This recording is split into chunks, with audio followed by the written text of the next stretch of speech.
Joining me now, however, is Northern Territory Senator Jacinta Price. She today introduced her private members bill into the federal parliament, and she joins me now. Great to catch up with you again. Can you explain, Jacinta, what you hope to achieve with the private members bill and how it differs from the intervention or sort of intervention that Anthony Albanese is now involved in?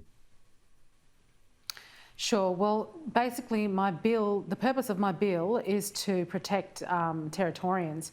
Now, what it will do is it will, if it's supported, that is, I guess, it will reinstate the alcohol restrictions that previously existed throughout remote communities and also the town camps.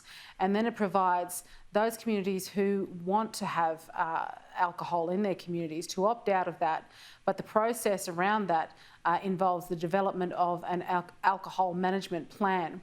And this will sort of be overseen by a committee of women, men, experts from those communities, the Liquor Commission, and then that plan will have to have oversight by a federal minister. So the process of developing the plan will be the responsibility of the Territory Government, but a federal minister will then approve that plan.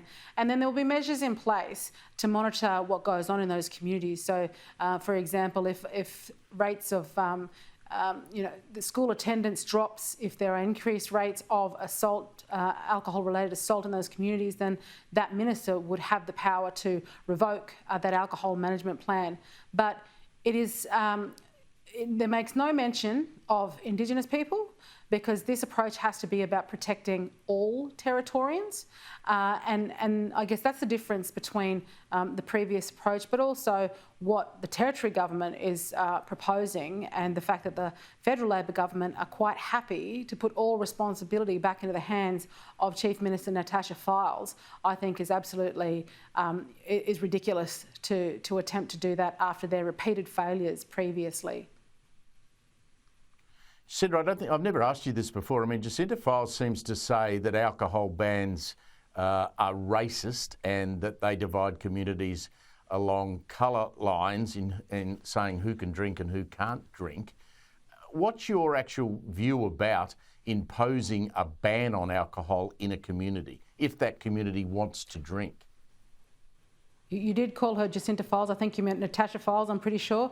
Natasha Fyles, sorry, yeah. Look, this is about the evidence is clear that when those restrictions were in place, communities were safer.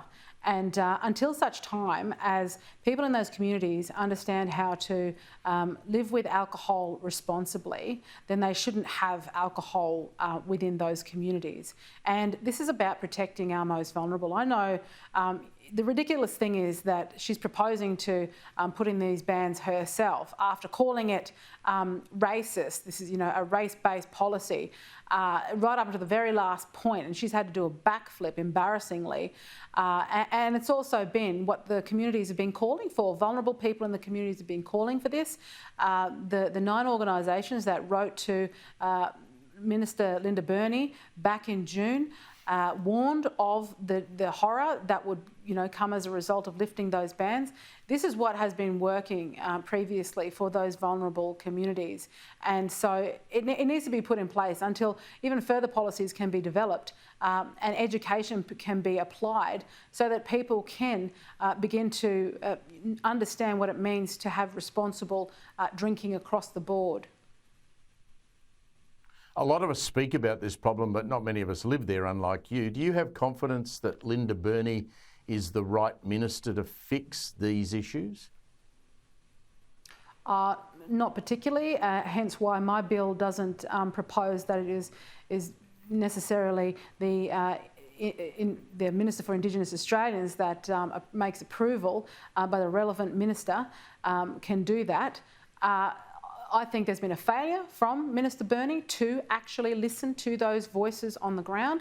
I mean, I have to wonder what she actually does when she visits those communities, whether she's actually listening to anybody or she's just there for photo opportunities, much like the Prime Minister when he did his fly-in, fly-out visit and spent 4 hours on the ground and before becoming Prime Minister stated that that's not what he would do, and he's gone ahead and done that.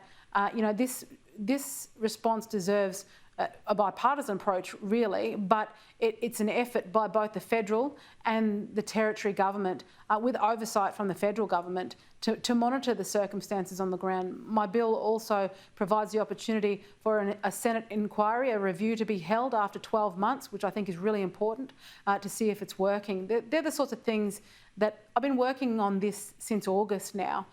So if there's something that the territory government want to slap together in a week, I just don't trust that their efforts will do anything to change anything on the ground.